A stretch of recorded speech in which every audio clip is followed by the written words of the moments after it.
오늘 또 예배에 나오신 모든 분들을 다시 한번 축복합니다. 그리고 오늘 또 현장에 나와서 예배드리는 우리 모든 성도님들 또 환영하고 또한 축복합니다.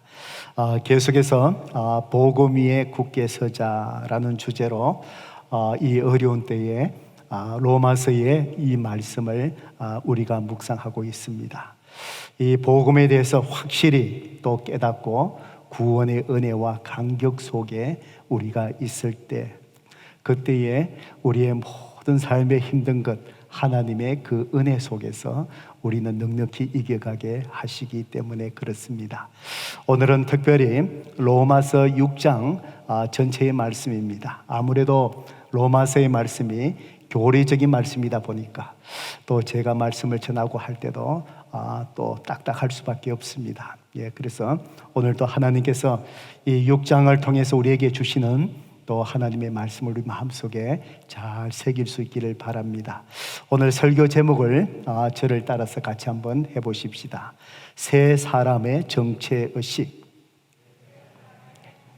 한번 내보실까요? 세 사람의 정체의식. 그렇습니다. 예수 그리스도를 믿고 나면은 우리는 그리스도인의 그리스도의 새로운 피조물, 새로운 사람이 됩니다. 특별히 오늘 6장의 이 말씀은 우리가 그리스도의 새로운 피조물이 된 새 사람이라는 자아의식, 정체의식이 중요하다라는 그 말씀을 오늘 우리에게 주십니다. 이 지금까지 로마서 5장까지 또 이 하나님께서 주시는 말씀의 흐름들을 간단하게 여러분 머릿속에 마음속에 이것을 잘 새겨 놓으시기를 바랍니다. 로마서 먼저 1장 1절에서 1장 17절까지의 말씀은 왜 복음이 모든 사람에게 기쁜 소식이 되는가에 대해서 말씀을 하십니다. 그래서 로마서의 핵심 구절이 되는 로마서 1장 16절 17절을 통해서 말씀하시기를 이 복음은 모든 믿는 자에게 바로 구원을 주시는 하나님의 능력이 되기 때문이다 라고 말씀을 합니다.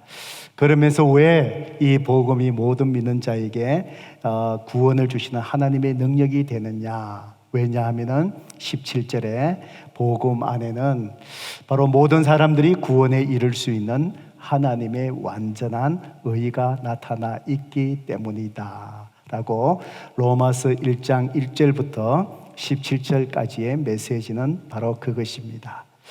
그 다음에 이어지는 한 단락이 로마서 1장 18절에서부터 로마서 3장 20절까지 말씀입니다.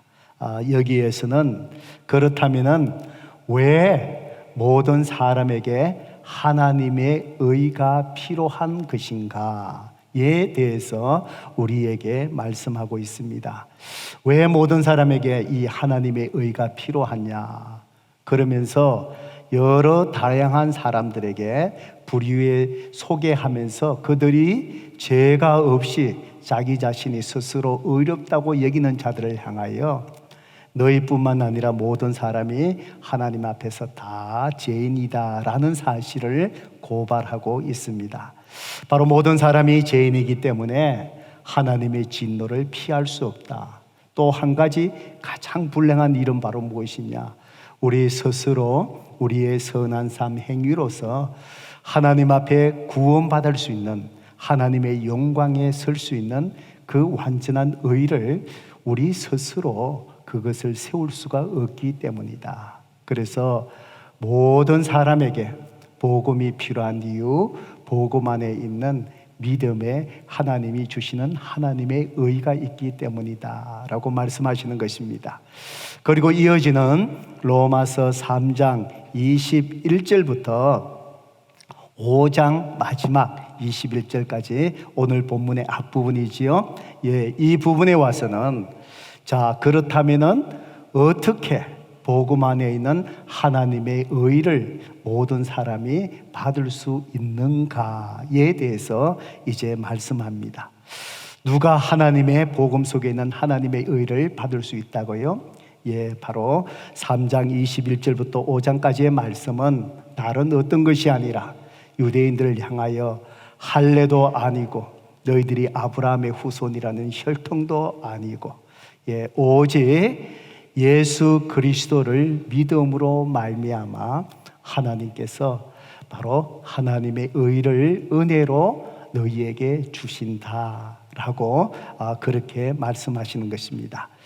이제 오늘 이 본문을 포함한 6장, 7장, 이제 8장, 이 8장, 이 3장의 이 말씀이 또 크게 한 단락을 이루어 가는데 이 내용을 질문 형식으로 던져보면 이런 질문을 던질 수가 있습니다. 바로 앞장에서 믿음으로 모든 사람이 믿음으로 하나님의 의를 받는다고 했는데 그러면은 믿음으로 하나님의 의를 받고 나면은 이제 모든 우리가 구원받은 것이 이제 끝난 것입니까? 라는 질문입니다. 여러분은 어떻게 생각하십니까? 로마서 5장까지 그 말씀에 믿음으로 예수 그리스도를 믿음으로 이제 하나님 주시는 완전한 의를 받게 된다. 그러면은 하나님의 의를 받았다면은 이제 모든 것이 다 끝났겠습니까? 아마 그렇다라고 한다면은 사도 바울이 로마서를 5장까지만 쓰고 말았을 것입니다. 계속해서 이어서 쓰는 이유가 바로 무엇일까요? 믿음으로 하나님의 의를 받았다고 해서 우리 신앙생활이 여정이 끝난 것이 아니라는 그런 말씀이지요. 이것을 시작으로 5장까지의 믿음으로 하나님의 의를 받게 되었으면은 이것을 시작으로 모든 그리스도인들이 성취해야 될 중요한 일이 남아 있다는 것입니다. 그것이 무엇일까요? 6장, 7장, 8장의 말씀인데 그것을 한 구절로 잘 설명한 표현이 저는 빌립보서 2장 12절의 말씀이라고 생각을 합니다. 빌립보서 2장 12절의 말씀을 함께 같이 한번 읽어볼까요? 시작. 그러므로 나의 사랑하는 자들아 너희가 나 있을 때뿐만 아니라 더욱 지금 나 없을 때에도 항상 복종하여 두렵고 떨림으로 너희 구원을 이루라. 이 서신은 빌립보 교회를 향하여 사도 바울이 쓴 서신이지요. 이 빌립보 성도들을 향하여 뭐라고 얘기합니까? 지금 나 없을 때에도 항상 복종하고 두렵고 복종하여 두렵고 떨림으로 어떻게 하라 그러지요? 너희 구원을 이루라 라고 말씀을 합니다. 너희 구원을 이루라. 이 시제가 현재 시제입니다.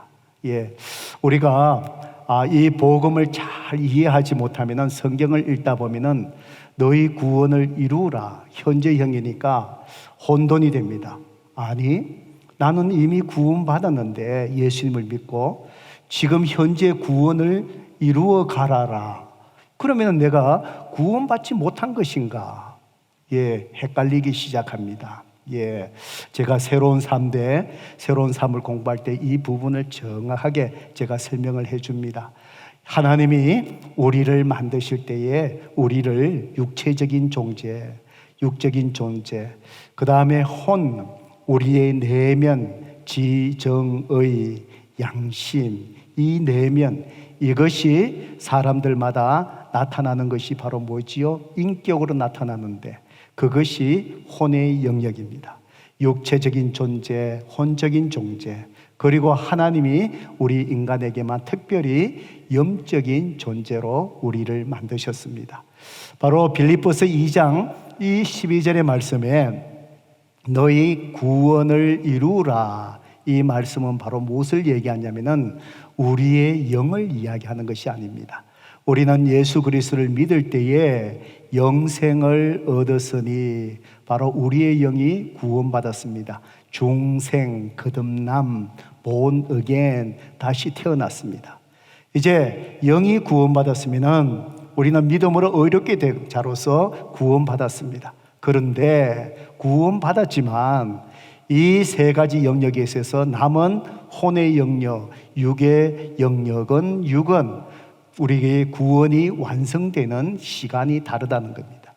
그래서 현재 빌립보서 2장 12절에 너희 구원을 이루라 라고 말씀하신 것은 우리의 영을 이야기하는 것이 아니라 우리의 혼의 구원을 이야기하는 것입니다. 그러다가 육의 구원, 우리가 하나님이 우리를 부르시면 죽게 되지요. 우리의 육신은 썩어서 흙으로 돌아갑니다.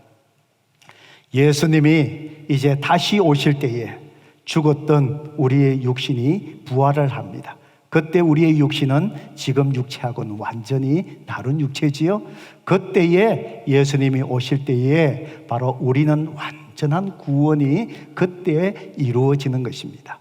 그래서 빌립보서 2장 12절에 너희 구원을 이루라, 이것은 혼의 구원을 이야기하고, 이것은 무엇을 얘기하느냐? 우리의 성품이 거룩하게 되어지는 것입니다. 다시 말해서 믿음으로 의롭게 된 자들이 우리의 성품이 의로운 자의 의로운 거룩함의 열매를 이제 맺어가는 것입니다. 이것을 신학적인 용어로 성화라고 그렇게 표현을 합니다.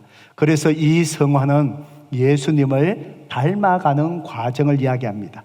그래서 서신서에 보면은 예수님을 닮아가라, 자라가라, 예수님의 장성한 분량까지 자라가라, 이르라, 이런 표현들이 다 뭘까요? 우리의 성경의 지식이 육체가 자라가는 것이 아니라 우리의 성품이 우리를 의롭게 하신 하나님의 의로움에 완전히 이룰 수 있는 성품으로 우리가 예수님의 성품을 닮아가라, 이 말입니다.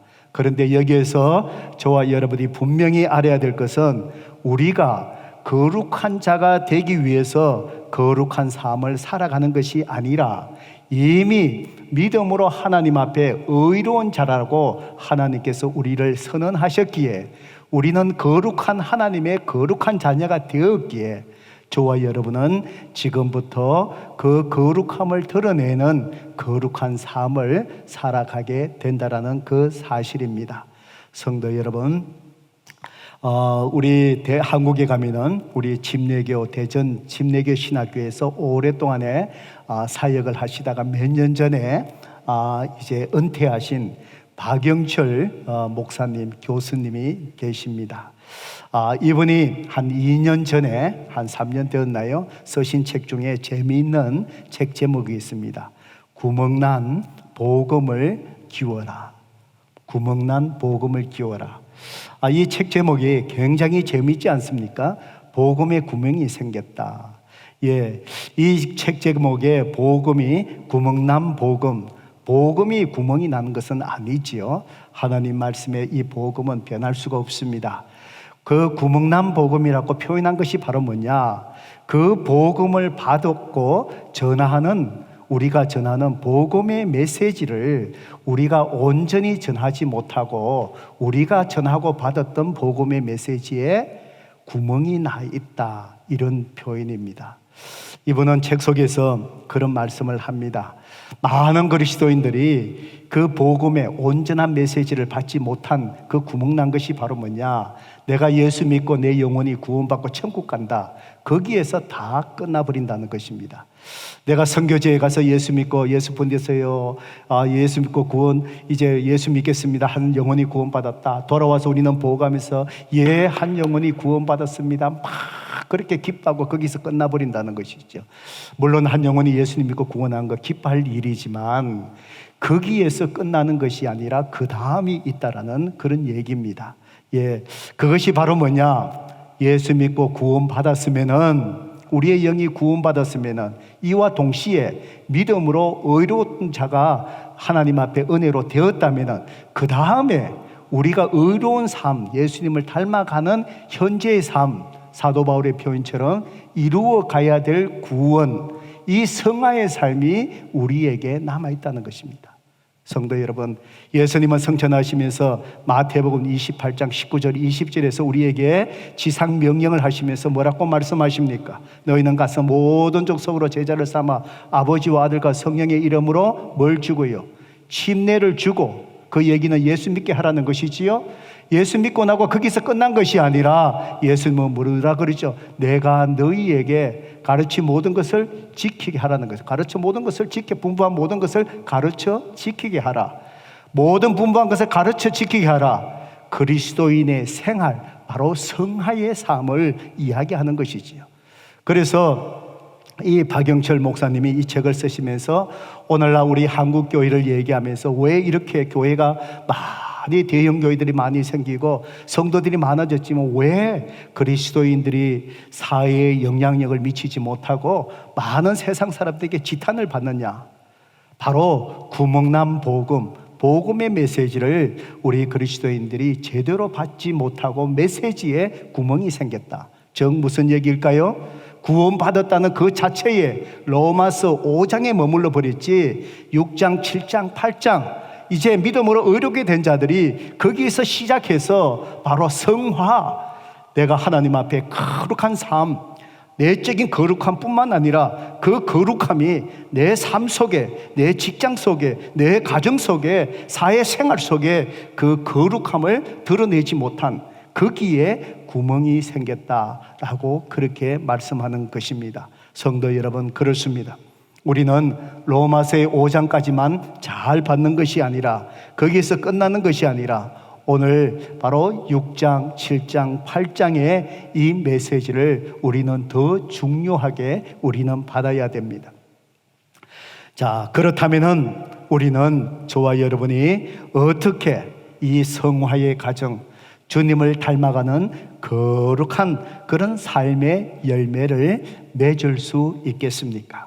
저는 오늘부터 이것은 로마서에 있어서 특별히 우리 그리스도의 신앙생활에 초점이기 때문에 중요하기 때문에 세 번에 걸쳐서 이제 말씀을 전합니다. 오늘 6장의 말씀을 전할 거고요.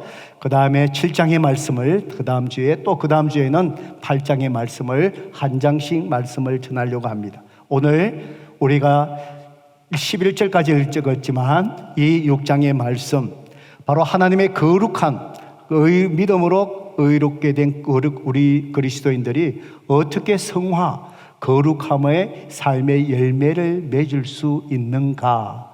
바로 6장에서 뭘 얘기하느냐? 설교의 제목처럼 새로운 피조물이 되었으니, 새 사람이 되었으니 내가 새 사람이 된 정체의 의식, 그것을 항상 의식해라.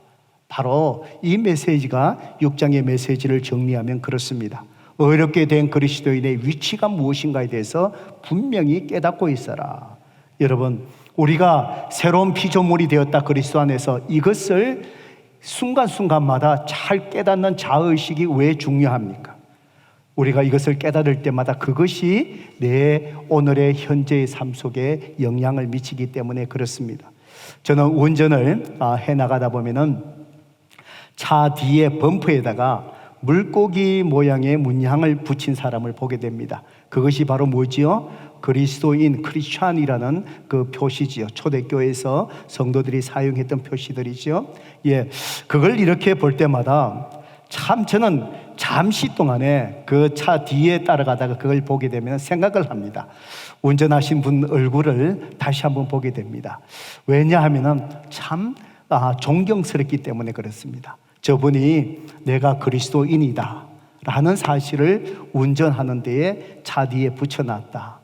성도 여러분, 여러분 어떻습니까? 운전할 때에 우리의 성품이 있는 본성이 다 드러나지 않습니까? 저도 때로는 신방 가다가 갑자기 하이웨이 앞에서 누가 차가 콱 끼어들면은 신방 가다가도요, 목사인 저도 갑자기 콱 올라옵니다. 그러다가 이러면 안 되지. 그래서 조심하게. 왜요? 긴장을 하다 보니까 팍 튀어나오잖아요. 한국은 참 심하더라고요.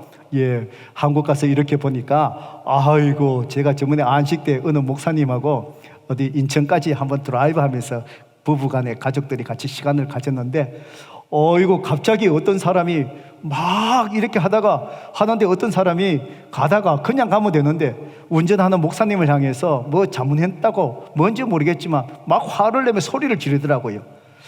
그런데 그 목사님이 갑자기 문을 열더니 이거 막 쌍소리로 막 하는데 저는 막 그 환경에 적응이 안 돼갖고 그 목사님 사모님은 또 제가 있으니까 실수할까 싶어서 옆에서 막 목사님을 달래고 이러면서 한순간이 막 제가 당황한 적이 있습니다.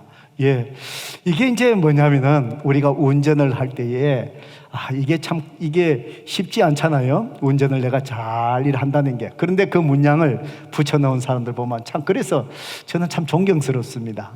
저분이 참 운전하면서 그것 때문에 참 조심할 수밖에 없을 거 아니에요. 그죠? 예, 내 자신이 그 문양을 붙여놓고 물고기 모양을 붙여놓고 내가 그리스도인입니다 라는 자의식, 정체의식을 느끼려고 하는 것이지요. 예, 그러면은 아무래도 내가 운전하는 속에서 조심할 수밖에 없지요. 예, 조심할 수밖에 없습니다. 예, 저는 또 전에도 자주 말씀드렸지만은 어떤 제 유혹에 빠지지 않기 위해서 저는 목사라는 신분을 저는 드러내 버립니다. 예, 비즈니스의 관계 속에서 집에서 무슨 일을 할 때 저는 목사라고 이미 얘기합니다. 예, 그래야 이거 정체성을 드러내고 나면은 저는 목사이기에 때로는 조금 부당한 일이 있어도 제 감정을 잘 컨트롤하면서 그냥 손에 봐 주는 것이지요. 예, 손에 봐 주는 것이죠. 이렇게 하면서 그리스도인으로서 목사로서의 제 정체성을 지켜나가려고 하는 것, 바로 이런 정체성을 의식하는 것이 내가 거룩한 그리스도인의 삶을 살아가게 하는데 영향을 미치기 때문에 그렇다는 것입니다. 오늘 6장 특별히 우리가 읽었던 1절부터 11절에 보면은 우리가 잊지 않아야 될 바로 그리스도인의 새 사람의 정체의식에 대해서 두 가지를 얘기합니다. 우리가 수없이 듣고 들었던 이야기입니다. 오늘 이것을 우리 마음속에 잘 새기시길 바랍니다. 첫 번째로 1절에서 7절까지의 말씀은 내가 누구냐? 믿음으로 의롭게 된 내가 누구냐? 예, 바로 그것은 내가 예수님과 함께 어떤 자냐? 죽은 자라는 겁니다. 성도 여러분, 항상 이것을 기억하십시오. 예수 그리스도와 함께 내가 믿음으로 의로운 자가 되었다면 내가 예수 그리스도와 함께 내가 어떤 자라고요? 죽은 자라는 거예요. 성도 여러분, 부부간에 왜 다투십니까? 내가 죽지 않아서 그렇습니다. 그렇지 않아요. 내가 사람의 관계 속에서 조그만 일에 왜 분노합니까? 왜 분노합니까? 내가 죽지 않아서 그래요. 우리 그리스도인들은요, 바로 믿음으로 의롭게 된 자들, 항상 내가 누구인가, 우리가 내 자신을 생각할 때 항상 내가 예수 그리스도와 함께 십자가에서 뭐 한 자라고요? 죽은 자라는 거예요. 이걸 기억하셔야 됩니다. 자, 로마서 6장 1절 2절 말씀을 보실까요? 사도 바울은 이렇게 이야기합니다. 그런저 우리가 무슨 말을 하리요? 은혜를 더하게 하려고 죄에 거하겠느냐? 그럴 수 없느니라. 죄에 대하여 죽은 우리가 어찌 그 가운데 살리요? 바로 이 말씀은 바로 그 앞에 있는 로마서 5장 20절에 대한 사도 바울이 혹시나 오해하지 않도록 보충해서 하신 말씀입니다. 5장 20절에 보면은 뭐라고 기록되어 있지요? 율법이 들어온 것은 범죄를 더하게 하려 함이라. 그러나 죄가 더한 곳에 은혜가 더욱 넘쳤나니 그랬습니다. 이 얘기는 바로 뭘까요? 율법을 통해서, 율법이 우리에게 주는 유익은 뭐였습니까? 율법을 통해서 죄가 무엇인지를 깨닫게 하는 거예요. 그래서 율법을 통해서 내가 죄를 많이 깨달으면 깨달을수록 어떨까요? 내가 내 행위가 아니라 예수님을 믿음으로 하나님이, 죄가 많으면 많을수록 내가 결코 어려워질 수 없는 사람인데, 주님을 믿음으로 말미암아 나를 의로운 자로 삼아주신 하나님의 은혜가 너무 크구나. 내 죄를, 율법을 통하여 죄를 많이 깨달으면 깨달을수록 내가 구원받은, 믿음으로 의롭게 된, 의로움을 받은 그 은혜가 어떻게 해요? 더 상대적으로 커지는 거예요. 그러면은 사람들이 자연적으로 일어나는 질문이 뭘까요? 그러면은 더 많은 은혜를 경험하기 위해서 내가 죄를 많이 지으면 되겠네, 이 말이 있지요. 여기에 대한 보충 설명이 1절과 2절이에요. 다시 한번 볼까요? 그런저 우리가 무슨 말을 하니요? 은혜를 더하게 하려고 죄에 거하겠느냐? 이해가 되시지요? 이 말이지요? 그러면서 그럴 수 없느니라. 그럴 수 없다. 왜요? 왜 그럴 수 없다고요? 우리는 죄에 대하여 죽은 우리. 왜요? 네가 죄에 대해서 주님과 함께 죽은 자이기 때문에 그렇다는 거예요. 죽은 자이기에 너는 죄 가운데 더 이상 살 수가 없는 자라는 거예요. 이게 우리 자신의 위치 정체성입니다. 사도 바울은 바로 이것을 잘 설명하기 위해서 우리가 받는 침례 의식의 이 내용이 다 표현이 됩니다. 물속에 들어가고 물속에서 올라오는 것을, 이걸 설명을 합니다. 자, 죄에 대하여 죽었다라는 것이 뭐냐? 침례 의식에 나타난 그것을 설명을 하면서 이제 우리에게 알려주는 것이죠. 성경책의 3절, 4절을 보실래요? 자, 죄에 대해서 죽었다는 말이 무슨 말일까요? 무릇 3절입니다. 그리스도 예수와 합하여. 여러분 성경책이 있으면은 성경책에다가 여러분 다음에 읽을 때에 합하여라는 데다가 빨간 줄로 잘 꺼놓으세요. 이 말이 굉장히 중요합니다. 무릇 그리스도 예수와 합하여, 연합하여 이 말입니다. 침례를 받은 우리는 그의 죽으심과 합하여, 계속 합하여 나오지요. 침례를 받은 줄을 알지 못하는 거야. 우리가 침례를 받을 때 그 의미가 무엇을 표현하는가? 예수님과의 믿음으로 연합하는 것. 합한다는 이 의미가 바로 뭔지 아세요? 동일시한다 이 말입니다. 뭘 동일시하지요? 예수님과 동일시하는데 예수님의 무엇을 동일시하는 것이지요? 4절 말씀 보셔요. 그러므로 우리가 그의 죽으심, 예수님이 십자가에서 우리를 죽으신 것과 합하여 우리가 그분을 믿을 때에 그것이 예수님의 죽으심이 우리의 죽음과 동일시 된다는 거예요. 그래서 그의 죽으심과 합하여 침례를 받음으로 그와 함께 우리가 어떻게 됐다고요? 장사되었다. 우리가 다 죽은 자가 되었다 이 말입니다. 자, 성도 여러분, 우리가 침례 받을 때에 제가 꼭 침례 받기 전에 물속에 잠긴 의미를 설명합니다. 그것이 이 로마서 6장에 나온 말씀이에요. 바로 그것은 바로 뭐라 하냐? 물속에 잠길 때에 믿음으로 내가 예수님을 믿을 때에 그것이 예수님이 십자가에 죽으신가 뭐가 된다는 거예요. 동일시 된다는 얘기예요. 동일시 되었다. 이게 합하는 거예요. 연합하는 거예요. 이 얘기는 바로 뭘까요? 예수님이 우리 모든 사람의 죄를 위하여 죽으셨는데 내가 믿음으로 말미암아 나도 예수님과 함께 내 죄가 완전히 장사되었다는 거예요. 바로 이것을 나타내는 게 바로 뭐죠? 침례 받을 때 물속에 잠기는 의미예요. 자, 성도 여러분, 자, 그렇다면은 예수님과 연합하여 죄에 대해서 죽었다. 또 이것이 구체적으로 뭘 얘기하느냐? 6장 6절의 말씀이 잘 설명하고 있습니다. 자, 6장 6절의 말씀 구체적으로 설명하고 있죠. 읽어볼까요? 시작. 우리가 알거니와 우리의 옛사람이 예수와 함께 십자가에 못 박힌 것은 죄의 몸이 죽어 다시는 우리가 죄에게 왕노릇하지 아니하려 함이라. 자, 성도 여러분, 이 말씀의 의미가 바로 뭘까요? 우리의 옛사람은 뭐지요? 예수 믿기 전에 내가 죄의 노예가 되었고요, 정말 끌려서 무기력하게 살아갔던 우리의 모습입니다. 성도 여러분, 예수 믿기 전에 죄의 노예가 되었다. 내가 죄를 짓지 않으려고 해도 안 돼요. 자동적으로 악을 행할 수밖에 없어요. 그게 바로 뭐지요? 옛날의 옛 모습, 바로 옛 사람이에요. 옛 자아예요. 그래서 바로 믿음으로 연합해서 내가 죽는 것은 바로 뭘까요? 십자가에 못 박힐 때에 연합해서 바로 그럴 때에 죄의 몸이, 이 죄의 몸은 바로 뭘 얘기하냐? 우리 마음속에 있는 죄를 짓고자 하는 타락한 성품을 이야기해요. 그러니까 내가 예수님과 연합해서 십자가에 죽었다는 것은 바로 뭐냐? 이제 내가 용서받았지만 주님이 죽으신 죄 용서의 속량이 나의 것이 되지만 동시에 뭘 얘기한다고요? 죄의 성품, 죄의 몸, 이 죄의 성품이 바로 종노릇하지 않게 하리라. 이제는 더 이상 우리가 거기에 끌려가지 아니하게끔 우리 속에 있는 죄의 성품이 무력하게 되었다 이 말입니다. 꼭 기억하셔야 됩니다. 예수 믿기 전에는 이 죄의 성품에 우리가요 그냥 끌려갈 수밖에 없어요. 그래서 죄의 노예라고 얘기해요.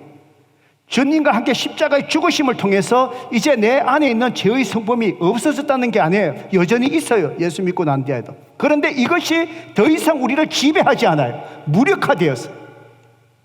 그 얘기는 바로 뭘까요? 성령님의 능력을 의지해서 이제는 우리가 죄에 반응하지 않을 수 있게 되었다는 거예요. 예수 믿기 전에는요, 이 죄의 유혹 속에 내가 반응하지 않을 수 없어요. 그렇게 끌려다녔지만 이제는 어떨까요? 내가 예수님과 연합하여 죽은 자다. 그러니까 무슨 얘기죠? 나는 더 이상 끌려가지 않는다. 주님을 의지하고 죄에 대해서 거부할 수 있다. 거부할 수 있는 힘이 있다는 거예요. 그렇기 때문에 성도 여러분, 내가 죄에 대해서 주님과 함께 죽었다. 오늘 우리 주위에서 일어나는 여러 가지 악한 일들 속에서 저와 여러분이 어떻게 해야 되냐? 반응하지 않아야 돼요. 반응하지 않아야 돼요. 꼭 기억하시오, 성도님들. 반응하지 않아요. 내가 주님과 함께 죽었다. 이제는 더 이상 끌려가지 않을 수 있어요. 주님을 의지하며 주님 도와주세요. 내가 반응하고 싶지 않습니다. 내 감정을 통제하게 해주세요. 제가 반응하지 않겠습니다. 여러분, 우리 초대 한국교회 시절에 유명한 김익두 목사님의 에피소드를 아마 여러분들 많이 들어보셨을 거예요. 이분이 예수님을 믿고 난 다음에 이 말씀을 잘 깨닫고 이분이 예수 믿고 난 뒤에 제일 먼저 한 것이 바로 뭐냐? 부고장을 돌렸답니다. 김익두 사망, 김익두 죽었다. 부고장을 돌렸다. 왜? 예수님과 함께 내가 죽었다 그랬으니까. 예, 그래서 김익두 죽었다고 온 마을에 부고장을 다 돌려댔습니다. 아무리 사람이 악해도 누가 죽었다 그러면 마음이 어떻습니까? 참 이렇게 안 됐잖아요. 그죠? 그래서 마을 사람들이 아이고 김익두가 죽었대, 김익두가 죽었대 그랬대요. 그런데 어느 날 보니까 김익두가 죽기는 뭘 죽어, 마을을 걸어가는 거예요. 그런데 옛날보다 달라진 게 바로 뭐냐? 이제 가슴에 이 성경책을 가지고 사람들 만날 때마다 예수 믿으라고 전도하는 게, 이게 달라진 거예요. 그래서 김익두가 죽었다라고 이 부고장을 낸 거예요. 이 사람이 사기쳤다는 생각을 이제 갖게 되어서 동네 아주 불량 청년이 김익두가 지나갈 때 김익두가 죽기는 왜 죽어? 그러면서 물동이에 아주 물을 담아갖고요, 아주 김익두에게 그냥 갖다 씌워버린 거예요. 물벼락을 맞은 거예요. 그때 김익두 목사님이 물을 탁탁 틀면서 일어나면서 그 사람들에게 얘기하더랍니다.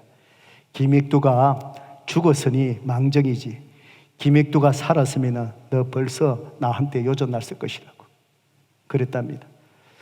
성도 여러분, 이것이 믿음으로 의롭게 된 그리스도인의 주님을 닮아가는 거룩한 삶의 모습입니다.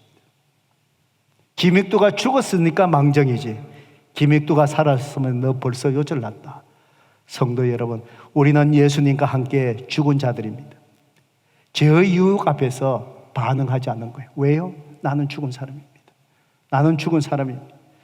때로는 유혹 앞에서 반복되는 죄를 범하면서 나는 안 돼, 나는 안 돼, 나는 안 돼 포기하는 것이 아니라, 성도 여러분, 성령님의 능력으로 우리는 죄에 대해서 이길 수 있는 힘을 얻게 되었습니다. 주님이 도와주시는 것이죠. 왜요? 우리의 이 타락한 죄의 성품을 무력화시키기에, 주님이 무력화시키기에, 내가 주님과 그 십자가에 죽었기 때문에 그렇습니다. 죄에 대해서 반응하지 마십시오. 우리는 매일 부딪히는 선택의 순간에 우리의 정체성, 예수님과 함께 죽은 자리인 것을 우리는 주장해야 됩니다. 그러면은 우리를 대항하는 이 죄는 결코 저와 여러분을 이기지 못할 것입니다. 그럴 때에 주님을 닮아가는 거룩함이 우리의 말과 행동 속에서, 가정에서부터 자녀들 앞에서, 가족들 앞에서 우리는 그 거룩함이 드러나게 될 줄로 믿습니다. 이것이 신앙생활이고, 구원받은 그리스도인들은 이 거룩함을 드러내는 성화의 삶에 우리의 모든 것에 초점을 맞추셔야 합니다. 두 번째로 우리가 잊지 않아야 될 세 사람의 정체의식은 바로 무엇일까요? 이제 8절에서 11절까지지요. 내가 예수님과 함께 죽었으니까 이제는 우리는 어떤 자일까요? 주님과 함께 사는 사람들입니다. 주님과 함께 사는 사람들입니다. 내가 주님과 함께 죽었고 옛 사람이 죽었다는 겁니다. 내가 예수님과 함께 죽었고 이제는 주님과 함께 산다. 주님과 함께 사는 나는 누굴까요? 새로운 옷을, 그리스도의 옷을 입은 새로운 피조물이라는 겁니다. 자, 여러분 5절의 말씀 성경책을 한번 보실래요? 5절에 보면은 침례 의식에 대해서 사도 바울이 얘기하며 이어서 얘기합니다. 5절에 만일 우리가 그의 죽으심과 같은 모양으로 연합한 자가 되었으면 또한 그의 부활과 같은 모양으로 연합한 자도 되리라. 즉 뭘 얘기할까요? 침례 받을 때에 물속에서 올라오는 것은 바로 뭐를 의미합니까? 부활하신 예수님과 내가 믿음으로 주님과 부활하신 예수님과 바로 연합되었다, 동일시 되었다 이 말입니다. 바로 그것은 바로 무엇을 의미할까요? 로마서 6장 10절 11절 말씀입니다. 같이 한번 읽어볼까요? 읽어봅니다. 시작. 그의 죽으심은 죄에 대하여 단번에 죽으심이요 그가 살아계심은 하나님께 대하여 살아계심이니 이와 같이 너희도 너 자신을 죄에 대하여 죽은 자요 그리스도 예수 안에서 하나님께 대하여 살아있는 자로 여길지니라. 성도 여러분, 그리스도 예수 안에서 하나님께 대하여 우리는 어떤 자라고요? 살아있는 자로 여길지로다. 바로 이것은 바로 무엇일까요? 바로 주님의 부활과 연합해서 우리가 새로운 피조물이 되었다 이 말입니다. 그래서 하나님과 함께 산다는 것은 바로 무엇일까요? 이제는 우리가 하나님의 자녀가 되었으니 하나님과 교제하며 바로 그분이 말씀하시는 말씀, 그분의 음성에 민감하게 반응하며 살아야 된다 이 말입니다. 성도 여러분, 로마서 7장에 다음 주에 제가 말씀을 나눌 겁니다. 사도 바울의 탄식이 있지요. 내가 주님 말씀대로 살고 싶은데 왜 나는 행하는 거 보니까 그렇게 하지 못할까? 정말 우리도 참 수없이 그런 걸 겪지 않습니까? 참 때로는 또 제 자신이 부끄럽게도 이렇게 뭐 잘못하고 나면 나는 이 목사로서 내가 진짜 목사인가? 내가 이 목사로서 내가 왜 이렇게 성숙된 모습을 보이지 못했을까? 내가 목사라는 자가 왜 이럴까? 목회를 20년 이상이나 하면서 나는 왜 그럴까? 여러분, 우리에게 다 그게 있지 않습니까? 어느 날 예배에 은혜 받고 가서 집에 가서 이렇게 아이들 보면 그 잘못된 한 뭐 행동 그거 하나 갑자기 보면 은혜 다 쏟아지고 나면 막 분노를 쏟고 나면 돌아서고 나면 어떻습니까? 내가 하나님 앞에 이렇게 예배드리고 은혜 받고 기도했는데 내가 왜 내 모습이 이럴까? 성도 여러분, 다음 주에 제가 이런 그에 대해 말씀드리지만 결론적으로 왜 이런 일들이 일어난 줄 아세요? 우리 가운데에 두 개의 마음이 계속해서 매일 부딪히기 때문에 그렇습니다. 그 두 개의 마음이 바로 뭘까요? 우리 인간의 현주세예요. 우리 마음속에 원래부터 예수 믿기 전부터 있었던 뭐가 있죠? 타락한 본성이 있어요. 이 타락한 본성은 뭐죠? 자꾸 악하게 행동하려고 그래요. 자꾸 세상의 유혹에 따라가고 싶어요. 정욕에 따라 살고 싶어요. 예수 믿고 나면은 이것이 우리를 지배하지 못하고 무력화, 약화가 되었죠. 그렇지만 영향력이 아직도 있는 거예요. 그런데 예수님을 믿고 믿음으로 의로워지면은요, 내가 구원받고 나면은 우리 마음속에 하나님께서 또 하나의 마음을 주셔요. 그것이 바로 뭘까요? 영의 본성이에요. 이 영의 본성은 어떻습니까? 하나님이 기뻐하시는 말씀대로 살고 싶어요. 주님의 영광을 위해 내 삶을 드리고 싶어요. 내가 하나님 앞에 거룩한 자로 매일같이 살고 싶어요. 내 가정을 정말 하나님 앞에 경건한 가정으로 세워가고 싶어요. 내가 가진 것 자꾸 사람들에게 나누고 싶어요. 이것이 바로 하나님이 주신 내 영의 마음이에요. 이 두 개가 계속해서 이제 부딪히는 거예요. 그래서 신앙생활의 디스플레인, 내 자신의 훈련이 필요한데 뭐가 필요하죠? 이 두 가지의 마음이 어느 것이 나를 지배하게 하느냐? 바로 뭐죠? 이 영의 마음, 이 영의 마음이 자꾸 하나님의 기쁨이 되는 삶을 살아가는데 그 마음을 자꾸 내 마음을 다 지배하게끔 하기 위한 우리가 날마다 해야 될 디스플린, 그게 바로 뭐죠? 경건의 훈련이에요. 왜 우리가 성경을 매일같이 읽어야 됩니까? 매일같이 우리가 통독하잖아요. 때로는 이해되지 않고 반복되지 않고요, 그 말씀에 대해서 올릴 때 이건 뭐 이렇게 해서 뭐가 될까? 그게 아니죠. 그렇게 말씀을 읽고 묵상하면서 카톡방에 올리고 은혜를 나누고 하는 동안에 내 마음이 어때요? 하나님이 기뻐하시는 마음으로 채워지는 거예요. 그러면은 자연적으로 이 타락한 본성의 마음은 어찌요? 상대적으로 눌려지는 것이지. 내 마음 속에, 내 삶 속에 경건이 나타나요. 때로는 이 경건의 생활을 게을리 해버리고 자꾸 세상적인 세속적인 삶이 많아지면 어떻게 돼요? 반대로 바꾸기 시작하지요. 그러니까 어떻게 될까요? 자꾸 세속적인 마음을 가는 거예요. 여러분, 우리가 연속극, 드라마 봐야 되죠. 필요한 것들. 그런데 이 경건의 훈련을 하지 않고 그것만 많이 보면 어떨까요? 전부 내 마음이 세속화되어 버린 거예요. 한국에서 요즘 많이 유행하는 트로트 많이 보시고 나면 뭘까요? 교회에 왔는데도 찬송가가 안 나오고요, 이 유행가가 내 입에서 나오는 거예요. 왜요? 내 마음이 온통 이 세속적인 게 지배를 해버리니까. 이 마음은 항상 요동치고 흐르기 때문에 이 하나님의 이 향하는 이 마음, 하나님의 경량, 디자이어라 그랬죠. 영의 본성이나 이 마음의 경건의 훈련 통해서 이것이 내 마음을 지배하고 나면 상대적으로 이게 줄어들지. 말씀을 읽고 나면 내 입에서 말씀이 나와요. 찬송을 자꾸 듣고 나면 내 입에서 뭐가 나와요? 찬송이 나와요. 하나님 말씀을 많이 암송하고 나면 사람을 건면하고 대할 때마다 뭐가 나와요? 하나님 말씀이 나와요. 그게 없으면 뭐지요? 자꾸 세상적인 것 같아요.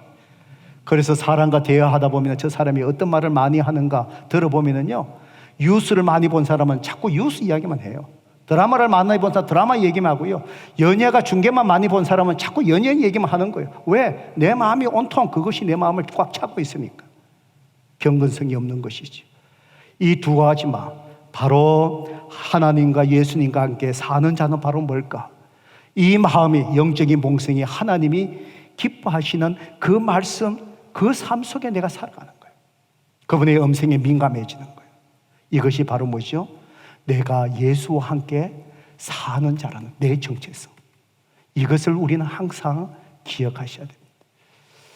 저는 며칠 동안에 계속해서 요즘 큐티 로마서 말씀도 쭉 하지만 성경 통독, 지금 예레미야 오늘은 13장부터 16장까지 저도 아침에 일어나서 제일 먼저 그걸 읽고 카톡방에 은혜를 나눕니다. 쭉 읽어나가면서 정말 그 속에서 하나님이 주신 성령의 음성을 듣고 그 말씀을 가지고 때로는 제 자신을 돌아보면서 먼저 제 자신이 뭐가 부족한가, 하나님 뭘 말씀하시는가, 내 자신에게, 그 카톡방에 구체적으로는 다 쓰지 못하죠. 너무 개인적인 거니까. 그렇지만 그 말씀 받으면서 하나님이 책망하시는 것, 또 말씀하시고 격려하신 것 듣습니다. 그리고는 그 말씀을 가지고 성도님들 위해서, 그날 성도님들 위해서 또 기도합니다. 한 가지만 소개해보면, 지난 목요일 날 예레미야 4장 19절 말씀에 이렇게 쭉 읽다 19절 말씀이 그 선지자의 마음을 하나님께서 저한테 막 말씀하시는 것 같아요. 예레미야 선지자가 이제 유다 민족들에게 임할 하나님의 큰 심판을 보고 이제 말씀을 전하잖아요. 곧 하나님의 엄청난 심판이 일어나는데 이 백성들은 그 말씀을 깨닫지 못하잖아요. 오늘 예레미야 13장을 읽었는데 하나님이 참 얼마나 인내하고 사랑하시고 그런지요, 그걸 그 백성들에게 깨닫게 하려고요, 뱃띠를 갖다가 예레미야 선지자한테 너 유프라테스 강 거기에다가 묻어놔라. 그리고는 몇 날이 지나고 난 뒤에 그걸 다시 한번 갖고 오너라. 갖고 와보니까 이 뱃띠가 어떻게 돼요? 강물가에 해놓으니까 다 썩어졌잖아요. 그걸 통해서 예레미야 선지자를 통해서 백성들이 가르친 게 바로 뭐지? 너희들이 하나님 앞에 교만함으로 빨리 돌아서지 않으면 이렇게 쓸모없는 뱃띠가 썩어진 것처럼 그렇게 만들겠다는 거예요. 하나님께서 계속해서 실제로 생각해 봤어요. 그 유프라테스강까지 예루살렘에서 만약에 있었다면 유프라테스까지 올라가려면 거리가 얼만데, 그걸 깨닫게 해주시려고 뱃띠를 갖다가, 마른 뱃띠를 갖다가 그 강가에다가 숨겨놓고 묻어놨다가 맨날 후에 가서 다시 갖고 와서 그걸 얘기하는 거예요. 이 하나님의 마음, 하나님은 끝까지 참고 어떻게라도 이 사람들을 돌이키려고 이렇게까지 하시구나. 목요일날 4장 19절 말씀을 냈는데 예레미야 선지자가 고통 속에 탄식합니다. 슬프고 아프다. 내 마음속이 아프고 내 마음이 답답하여 잠잠할 수 없다. 막 마음이 찢어지게 아픈 거예요.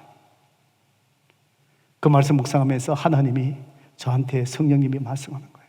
김 목사야,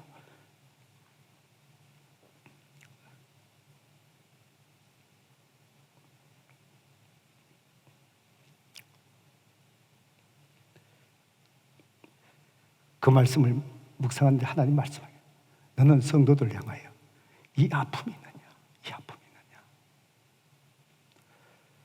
성도들이 팬데믹 상황에서 고통당하고, 성도들이 팬데믹 상황에서 예배 제대로 드리지 못하고 영적으로 방황하고, 너는 예레미야 선지자가 가졌던 이 아픔이 있느냐? 이 아픔이 있느냐?